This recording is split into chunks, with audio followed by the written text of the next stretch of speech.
And so this morning we have a special treat.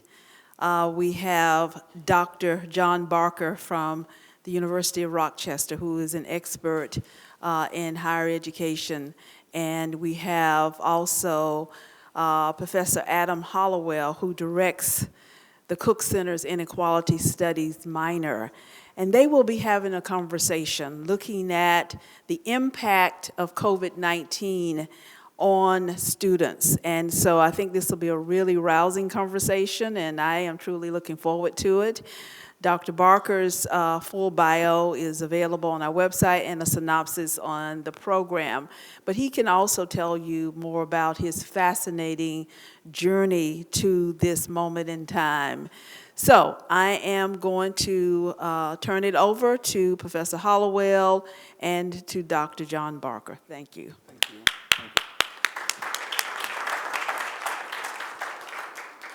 Thank you, Dr. Wright. Dr. John Barker is Senior Associate Dean of the Faculty at University of Rochester, and asked me not to spend too much time on his bio so that we could get into conversation, but I just want to note that he has spent 20 years working across multiple institutions to develop pipelines for students and faculty to increase diverse participation in higher education. So I won't tell you much more than that. You can read the rest of his bio in the program. But Dr. Barker, welcome. Thank you for joining us. I wonder if you could start by just telling us a little bit about University of Rochester, your home now, what your role is there, and what the university is like. Yeah. Thank you for the invite, and thank you, Adam, for the introduction, and thank Duke for having this important conversation at this time, because I think COVID's going to impact generations of students. We don't know the impacts, all of the impacts quite yet, but it has impacted our faculty, our staff, and our students, particularly at University of Rochester. We were a little bit protected from that for a lot of the reasons that Adam has pointed out in his book, because of our endowment and our position, but still we were impacted significantly. University of Rochester is one of the top 30 schools in the country. It's in Rochester, New York. It is a Research One university, one of the smallest in the country, next to Rice, Tufts, schools like that. We are the 6th largest employer in the state because of our hospital. We have a number of graduate programs, but only 2 of our schools house undergraduate students, which are the College of Arts and Sciences and Engineering, which I am the Senior Associate Dean of, and our Eastman School of Music, which is one of the best music schools in the country. With that, we have about 5,000 undergraduate students. We've had our largest incoming class this year. 30% of our students are international. We've had our largest first-generation cohort this year, and that was intentional.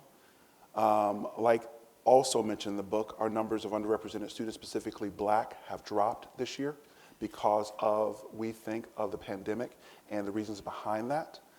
Our retention numbers for underrepresented students also fell this year for the same reasons. We are tracking that very closely. We have about 5,000 graduate students. Equally, along with our medical school, School of Education, Simon School of Business, and Arts and Sciences Engineering, and our Eastman School, obviously, and our medical school. With that, we have one of the benefits of having an endowment that is around $2 billion and a medical center that produces money for us. We are still in that kind of, which we can also talk about, which impacted during COVID and when there were no medical procedures going on at that particular time, and how that impacted our net bottom line of and revenue generation and everything that we were doing in the university. But long story short, we have about 507 faculty in AS&E, 352 are fully tenured, about 100 are teacher and instructional and teacher track faculty. So that puts us as an outlier. We are very much tenure track focused. We have about 32 active searches going on right now, so if there are any people here who want to come to Rochester and apply to be on the faculty, please let me know when you're done, and we can talk about it in more detail. But it is a pleasure to be here. That's just a snapshot of Rochester. I grew up in Rochester. Always wanted to come back home. I'm a first-generation college student. I was a Pell, TAP, free and reduced price lunch, went to several different schools. My grandfather was born in Dothan, Alabama. He was a sharecropper, and he was illiterate. He signed his name with an X. But all 7 of his children graduated from high school. 2 are principals, and it only takes one generation to impact change. equity is not equality, and we do not need one-size-fits-all models for individual schools. We need to take into account the individual culture and the individual academic kind of mission of an institution to move that forward. And at Rochester, we're trying to change that right now from historically what we have done in the past. So thank you for having me. I'd like to start talking about students. Students are the heart of a university, the energy that they bring, their curiosity. And when we think about the pandemic, overnight, campuses across the country just closed. And some students went home, some students were moved into university housing, and classes moved online. And I wonder if you could tell us a little bit about, at the University of Rochester, you mentioned that retention and recruitment of students is an ongoing place of focus.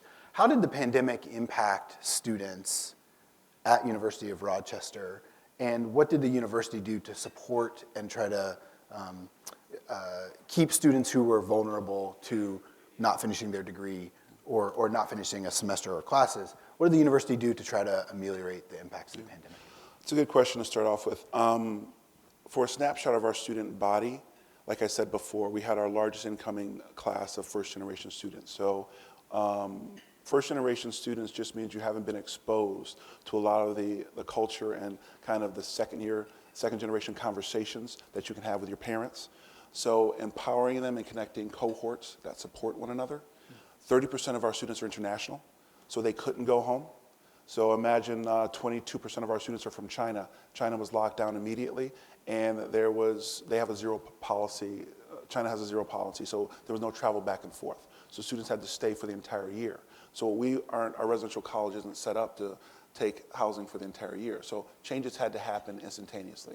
So when COVID hit, each state had its own kind of issue. New York State and Cuomo, love him or hate him, he was our acting governor at the time, which he was very decisive, which helped us in a lot of different ways. We ensured that every one of our students had to get vaccinated before they can come back. But initially, when we shut down classes, we moved students to the residential college and having classes within their dorms and in their residential colleges because everyone couldn't go back home. We allowed people to go back home if they could, but we realized that some people could not, and they could apply for hardships. And just a simple email. We accepted 98% of the students who wanted to stay on campus. And we had to sort out, people who wanted to stay for fraternity reasons or whatever else. Those were the people who weren't allowed to stay. But anybody who had a need was able to stay on campus and continue with food, continue with shelter, continue with health care, all the other things that were there. I think that psychologically, on our students, we saw an increase of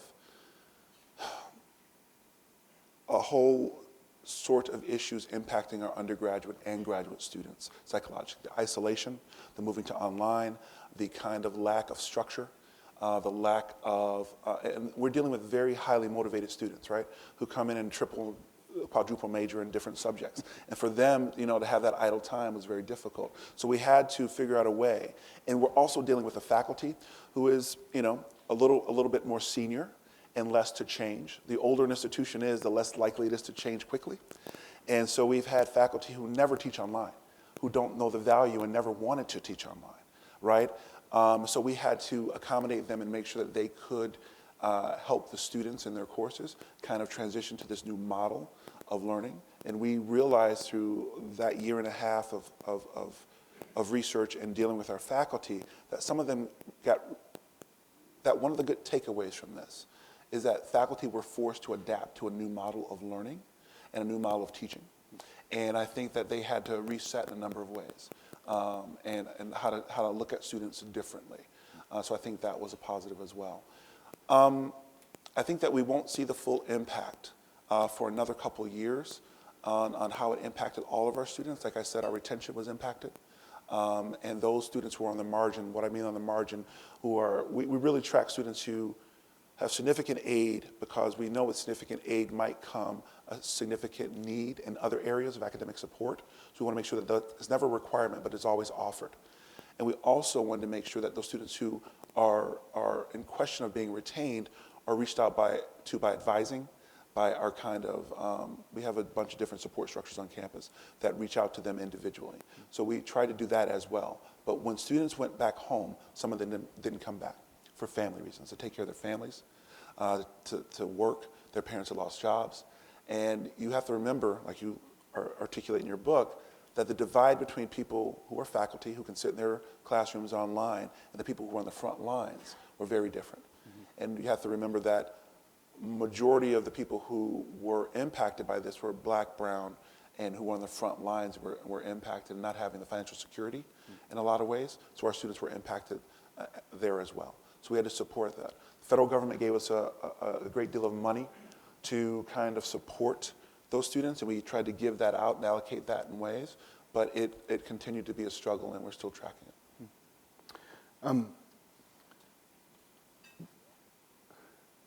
A lot of universities wanted to get back to normal as soon as possible, but normal wasn't working for everyone. Are there ways in which, maybe at the University of Rochester, or maybe more broadly, you would like to see higher education keep things that changed during the pandemic, rather than getting back to normal because those things that changed were beneficial to students? So we are a mandatory 2-year residential campus. So we believe in the residential experience being fundamentally important to the individual and academic development of the student. That is what's on the brochure. But we are also highly revenue generated, and 56% of our students pay full tuition, okay? And our tuition in Rochester in a given year is about $78,000 to $80,000, right? So we understand the balancing those two things of having a residential experience and our tuition needs, and that those two things were correlated for us.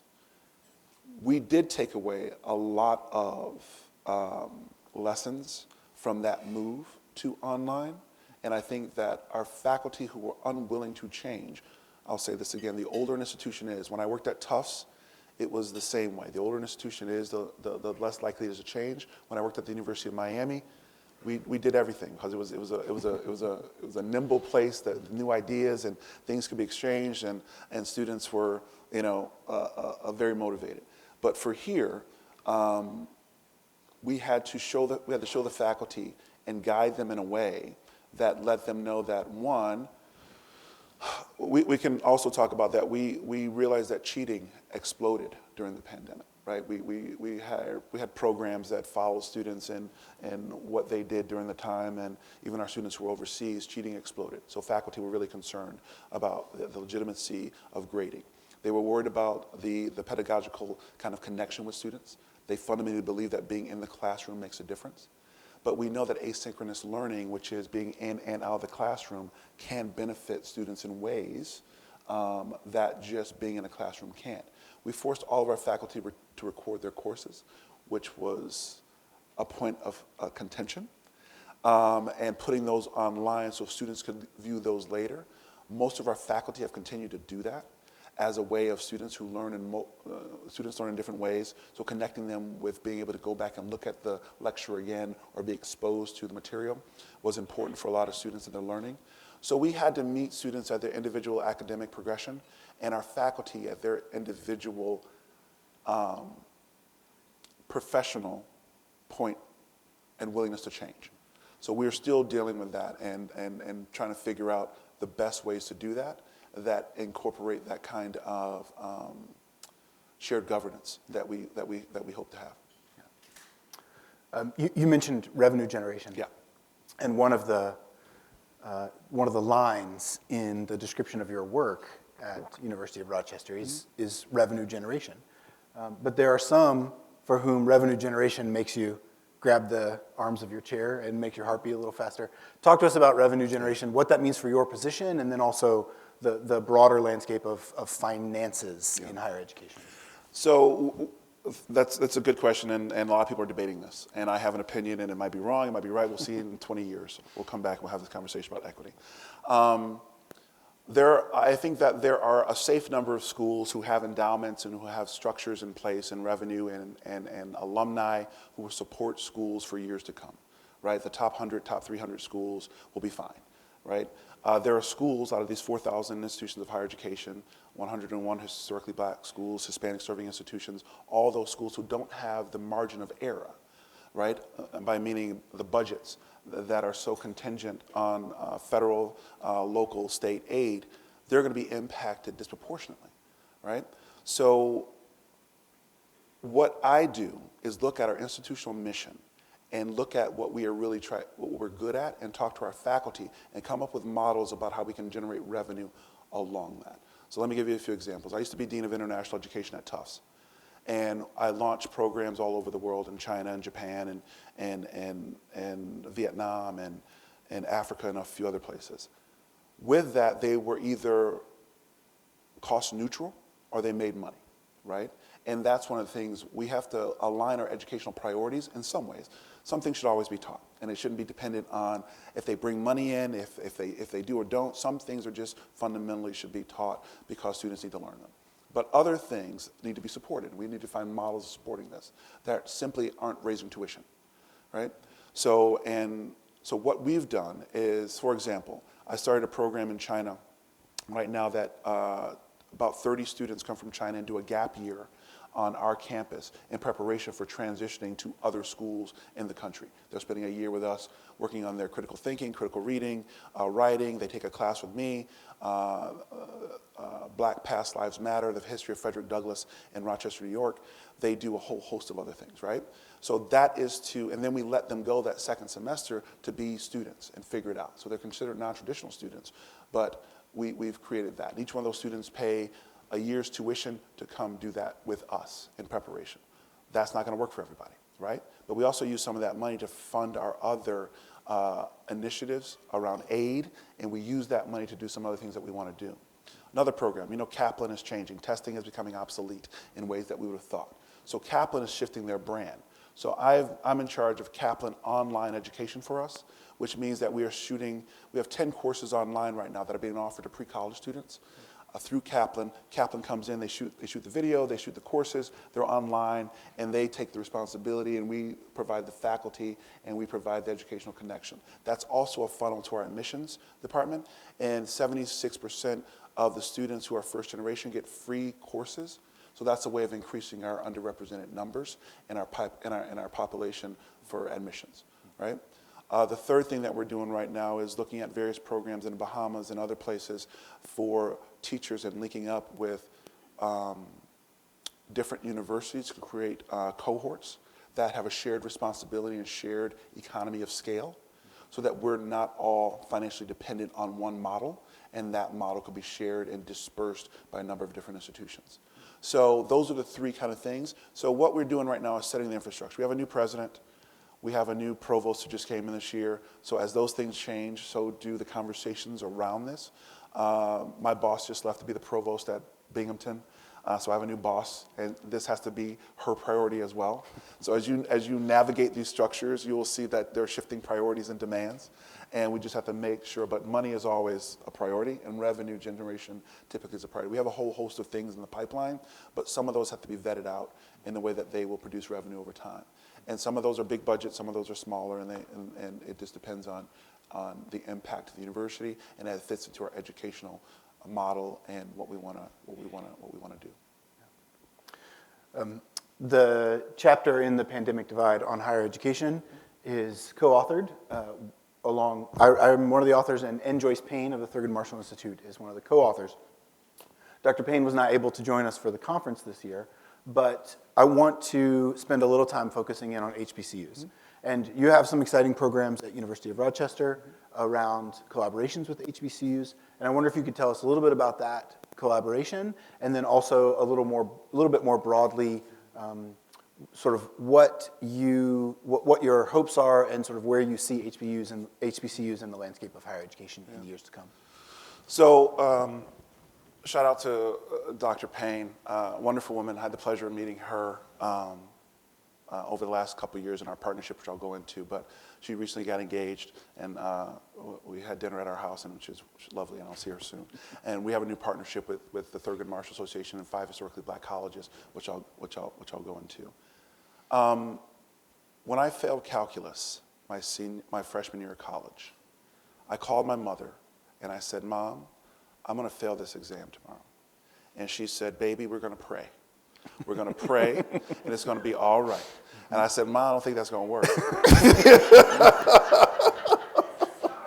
And so the prayer worked. I did fail that exam, but I decided I was not going to be a math major, right? So I was not a computer science major and on whatever. But if I was second generation college, if I had parents who had been there before, they would have said, go find a study partner, go to talk to your math teacher, go ask for extra help, don't study alone, all these other strategies, right, that we all know, hopefully, and if we don't now, somebody's talking to you about them, right? We would have had all this suite of resources, but we didn't have them. So what it is lowering barriers of entry for students overcoming, disadvantages, these structures that seem intimidating, that seem scary, seem everything else. My dissertation was on African American presidents at predominantly white universities. And the first time, and I was lucky enough to go around the country and interview 5 sitting black presidents of predominantly white universities, and I wrote up about that. But my pilot was sitting with our current president, the current president at that time, Thomas Jackson, who was on my dissertation committee. And I sat with him in my pilot and I asked him, I said, Tom, why don't we just go to historically black colleges and just recruit and get kids and faculty from there and just bring them here? And we'll fix this number overnight. He goes, we don't understand their culture. We don't understand the place. They probably don't understand us, all that, okay? Whatever it is, that was his opinion. 20 years later, and you should know that I was in a sit-in in the 2000s when I was a graduate student at Rochester to increase underrepresented faculty and to increase that. Now I'm that faculty, and it's not as easy as I thought, right, when I was protesting and everything else. And it's not as easy as I thought because, like I said, we have 507 tenure track positions. 37 of our faculty are underrepresented minorities. 20% of our tenure track faculty are women. And amongst our peers, it's about 50% are women. So we are, and our president is a woman, our dean of arts and sciences is a woman, our dean of engineering is a woman, my boss is a woman. We are all trying to fix this, right? And we have created programs and structures, and it is a systemic issue that we all understand that we can't simply throw money at, but we have to change institutional culture, we have to change the way that we recruit and the way that we retain.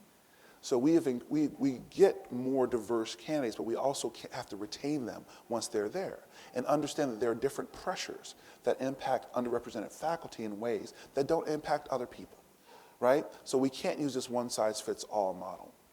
I went off on a tangent. What was Your partnership with HBCUs? HBCUs. So 20 years later, when I had that idea, luckily Dr. Joyce Payne came in, and what we're doing right now is that we just wrote an NSF grant that we hope is funded for a large sum of money, that we are partnering with 5 historically black colleges and the Thurgood Marshall Association, and we had all those colleges at Rochester. I had a wonderful kind of introductory meeting, but we want to partner with them to create faculty exchange programs, recruit graduate students to the University of Rochester, have experience with undergraduate students that come and spend time on our campus, they get used to it and want to come back to go to graduate school, right? So in doing that, we are, in 2 months, the Dean for Diversity, myself, and a few other people are going to go visit those 5 universities with Dr. Payne, hopefully, and kind of solidify our plans and goals.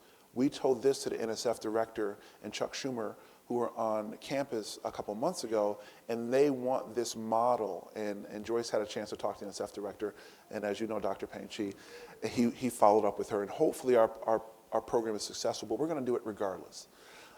So we look at that as one way of changing this, that I saw this a long time ago and since I'm in the seat now, what's my responsibility to changing the pipeline and sponsoring the mobility of other students to get to the point where they can impact and change the academy, but also their family structures, financially. Listen, 5% of black people in this country have a net worth of over $300,000. The retirement accounts of African Americans is about $15,000 on average, right? And I'm working at a school that costs $80,000 a year to go to. right? The average student will leave Rochester with under $50,000 of debt, right? So we understand the disproportionality of what we're asking and how these places were not built for us. Rochester was not built for women. It was started as a men's college for white men and then moved when it became co-ed when Frederick Douglass and Susan B. Anthony left her life insurance policy to make the university co-ed, right? That's the way we became co-ed.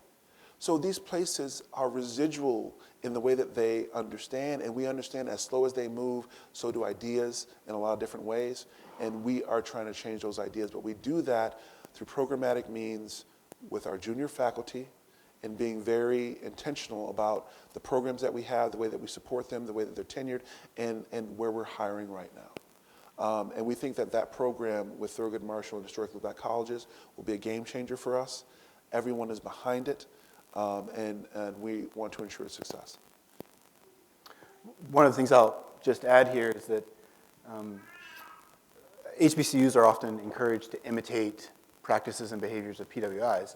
And one of the things that came out in the pandemic is that HBCUs were already spending a higher percentage of incoming funds on student support services than PWIs were on average. And if PWIs wanted to know how to support students during the pandemic, the best way that they could learn to do that was by imitating HBCUs rather than the other way around. And we had to sit everybody down in a room before we had this meeting and say, we don't know everything. We have just as much to learn and to offer as they have to teach us, right? So this is an exchange. And if we look at it as a one-way, it's not going to work.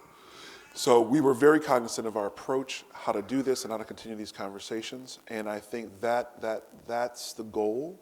I worked for 8 years as a director of a McNair program, getting first-gen low-income and underrepresented students into PhD programs and trying to change that. At University of Miami, I created the Office of Academic Enhancement, which connected underrepresented student affairs with honors, college, and prestigious awards so that we could make those groups have connections in ways that they historically haven't. I made it mandatory for each one of my Hammond scholars. Hammond's meant that each kid who came to the University of Miami got a fully funded ride academically and room and board. So we had 50 scholarships a year that we gave out. But the requirement was they took a class with me. The next year they studied abroad. The third year they had to apply to, they had to do an undergraduate research activity. In their fourth year, they had to apply to graduate school, prestigious awards, or scholarships, and it was mandatory because I wanted them to have so many options they didn't know what to do, right? So with that, and then when we got to Tufts, we created the same program, which is called BLAST, Bridge to Liberal Arts Success at Tufts. We had a graduation problem with Tufts for first-generation underrepresented students. Our graduation rate was at 92%. Our underrepresented students were graduating at 76%. So we implemented a program, and in 4 years before I left that school, we didn't lose one student because we knew what to do when they are there, just as capable, just as talented, but the structures and impediments in the way, usually financial, are limiting and can have dramatic impact. And now we're trying to build that at Rochester, which we should have done we should have done a long time ago. But now we're in the seat, and we have to do it now in different ways. I'm going to ask one more question, and then I'm going to invite you all to ask questions. There are microphones to the left and to the right. So if you have a question in mind, start formulating it. Make sure it's a question. And it could be a statement. It's fine. Yeah. And I'll turn it over to you after my last question. So one of the things that we note in the chapter is that nearly 3/4 of teaching positions in higher education now are not tenure eligible.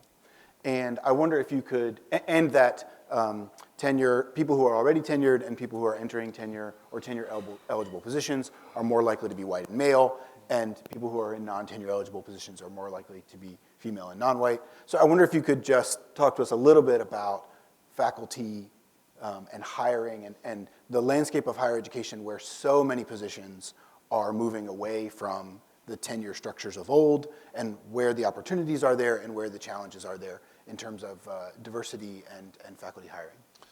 So I'm speaking from this as an academic because the schools that I've worked at haven't had this issue, right? The schools that I've worked at, fortunately, have been the top 50 schools in the country, which tenure is a significant part of that. And like I said, 80%, 90% of our faculty are tenured who teach in arts and science engineering. That's not the standard and not the case where it's moving forward. I would make this argument that, and allow me to make it, I would make the argument that there will be more opportunities for underrepresented faculty and in the coming future, in the coming decade, than there have been in a long time. As schools look to diversify, look at this program that you just started. This program right here that we're sitting at, right? It's new, right? As schools look to diversify, have these dynamic conversations and create and acknowledge new dimensions of history, new stories, new ways of promoting social justice.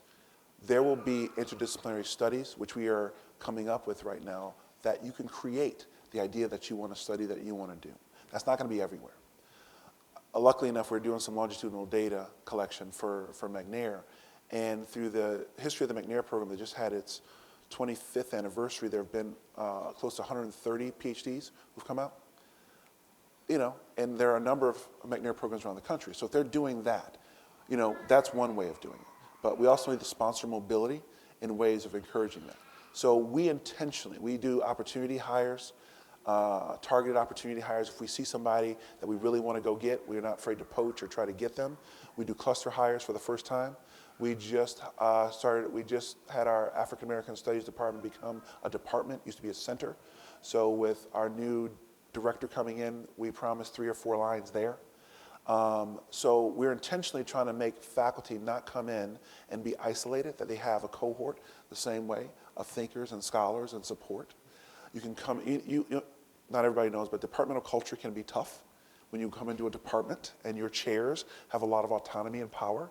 And we do a lot of chair training around how to support new people coming in to these positions who might been there for 30 years and might have a different perception of it.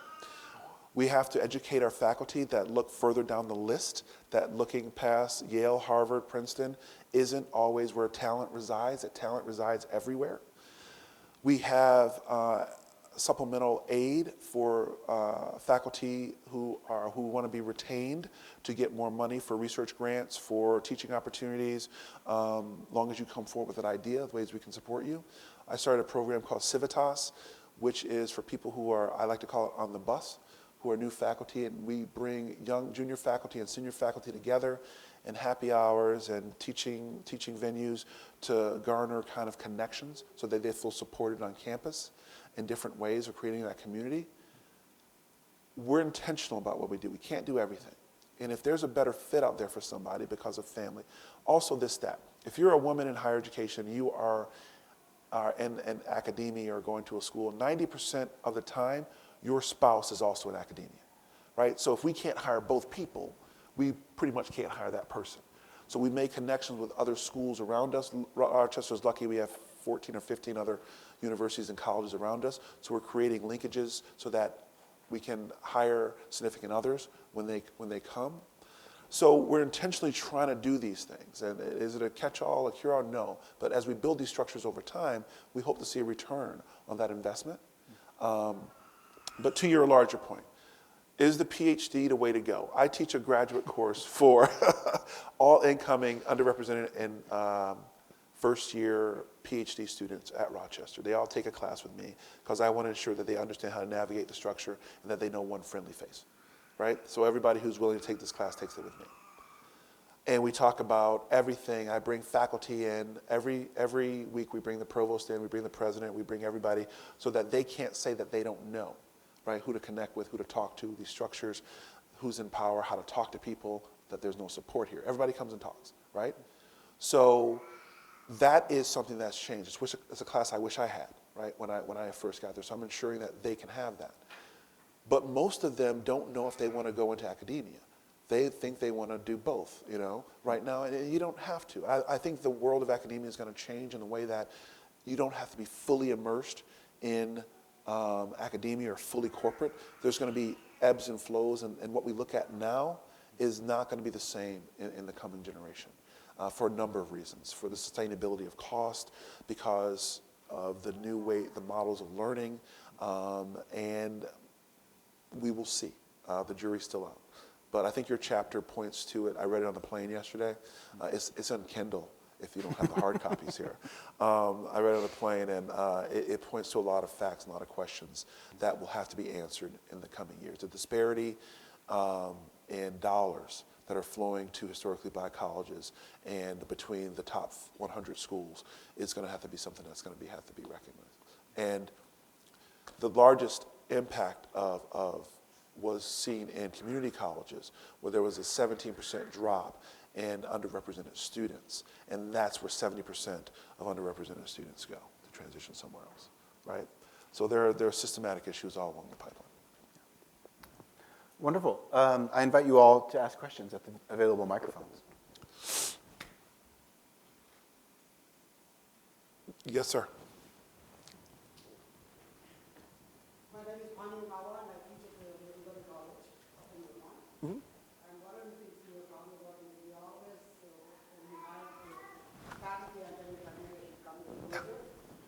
There's a microphone right there. Yeah. That way the video will pick up your question as well.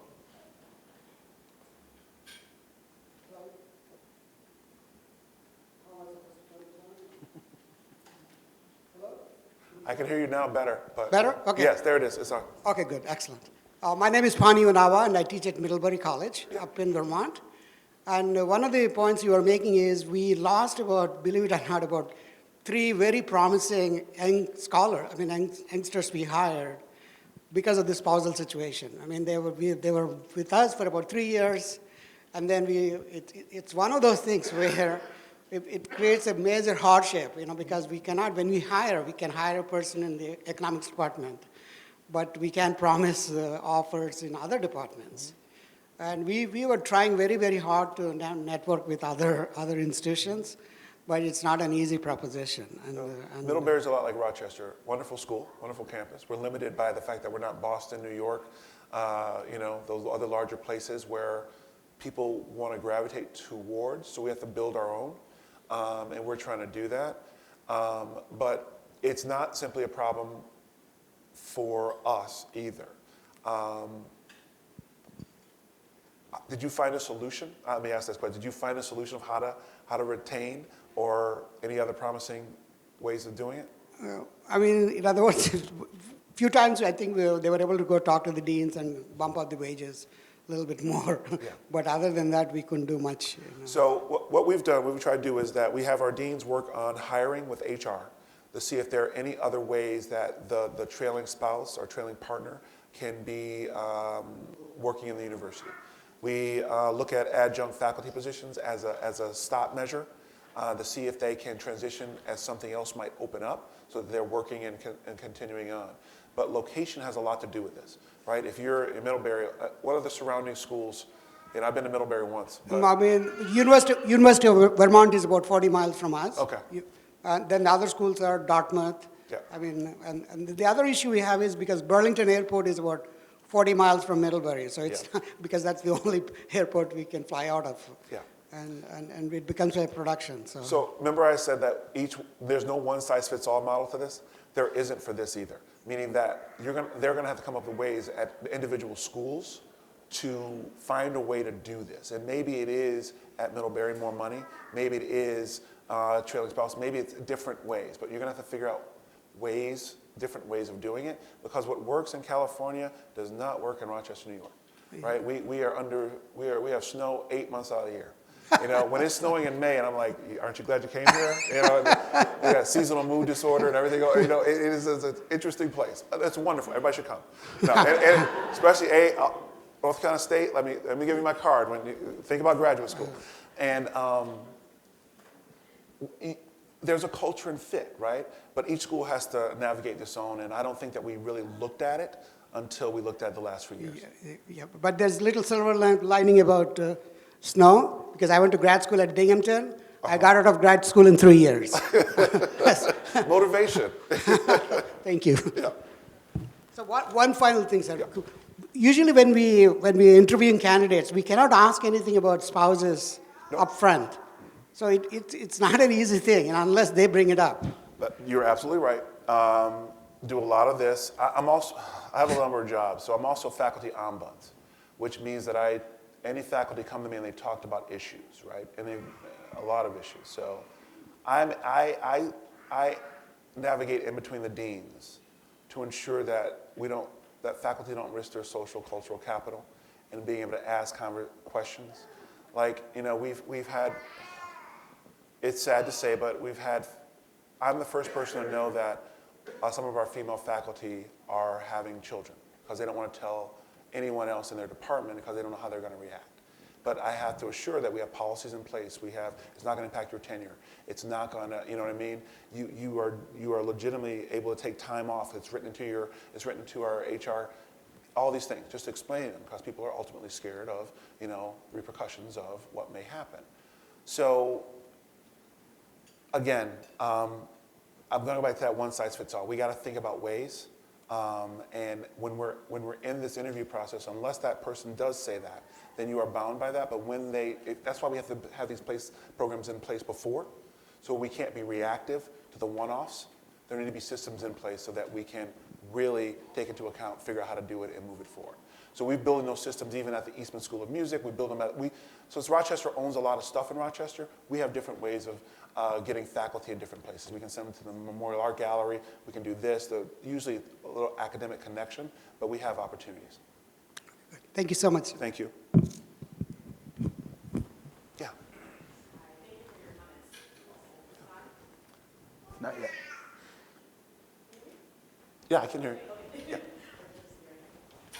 Thank you for your comments. One of the things that has been a little bit frustrating looking back on, especially the early months of the pandemic, I was an academia professor, was how we quickly had to transition online, students, kind of like the continuity rather than taking a break and a pause to kind of sit with all the changes and the effects of the pandemic. So, okay, thank you. Very good. And what I saw at my university was eventually we have instituted some of these wellness days, kind of ways for students to have, take a break out of class.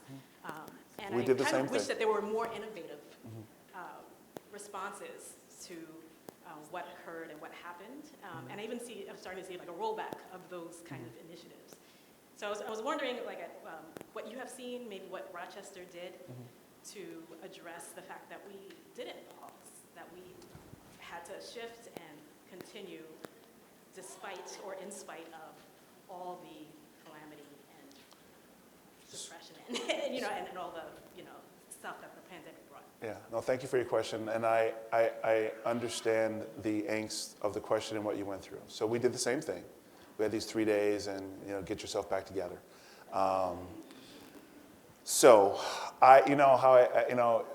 One of the benefits is I'm not afraid of being told no, but all these other structures like to say no a lot, especially our communications people. Like I came up with all these ideas. We should have a day of meditation. We just play meditation on campus. We all sit down and they were like, really? And then we think about all these other things like what you want to do and how we do it. But I said, have we ever just thought about surveying the students and asking them what they want, what they need? Have we surveyed the faculty to see what's best? So we did that a little bit after. You have to remember that it was chaos. As much as you think that we're systems behind these scenes, there are a lack of systems and people were just making stuff up as they go along, right? And we were trying to figure out how to house students. We were trying to figure out, remember when we were washing all our groceries before they came in the house? We were figuring out if we could even feed students on campus, right? We had to figure out if we had to send students back and were students going to happen. It was just, and we didn't have enough people support to figure out any of this out, right? And universities don't react well to change. And specifically like this, I don't know many institutions that did, but we weren't nimble enough to do it. So our reaction was kind of prescriptive, you're right, and it took us a lot more. I think we're doing better now. So for example, our faculty. I'll give you the faculty example because that's where I work with students. We have, food insecurity. We've done things like that. We've given out aid. We've given out emergency funding. We've increased our counseling. We've done things like that. But for junior faculty who were coming up to tenure, who were impacted on that 2-year break, we gave them an additional year or 2, depending on the argument. We just allocated $300,000 to all of our junior faculty to either take a teaching release or $15,000 to, if you were disproportionately impacted in a way, it was your argument, only thing your chair has to say is that it happened, and we allocated those funds, and we're meeting with each junior faculty right now in the next year, going up for tenure, to say, how are you impacted, tell us how we can help, and we'll work with you to do that, right? So I'm missing that meeting in 10 minutes. We have another one, right? So with that, we are looking at ways to do it in the faculty, and I'm probably ill-equipped to talk about how best we did it with the students, but we are doing more in that way with the faculty and trying to engage more with the faculty governance process, because faculty governance usually was just checking the box moving forward. But now when these major issues are happening, right, when we need faculty's input in ways of getting that loop, that feedback loop, we really didn't have it. So how do we strengthen those and increase our chairs? We have a problem that our junior faculty are really taking leadership positions sometimes when they shouldn't be, because we don't have enough senior faculty in ways, and sometimes they are being chairs of departments when they're junior faculty. You can see how that could be a problem, right? So we have to, I hope I answered your question. But I don't have a lot of answers for the student aspect, but we did work on a lot of things with our faculty. Yeah. So I'm going to pause you because, oh, you left. I was going to give you the microphone because you got in line first. I saw here, but my question is just one Yeah. question.